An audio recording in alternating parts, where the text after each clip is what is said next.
Ibinunyag ng NDF o ng National Democratic Front ang dimanoy plano ng Central Intelligence Agency o CIA ng Amerika at ng Armed Forces na pagpatay kay Communist Party of the Philippines founding chairman Jose Maria Sison at pagpapatalsik daw sa pwesto kay Pangulong Duterte.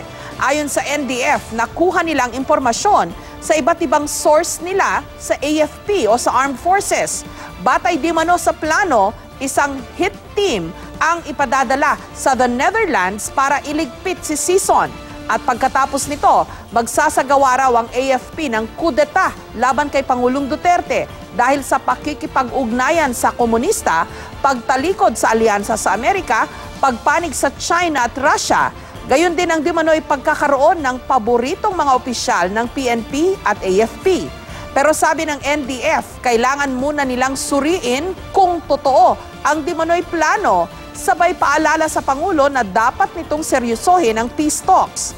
Mariin namang itinanggi ng AFP ang aligasyon at sinabing propaganda lang ito ng mga komunista para makahanap ng simpatsya.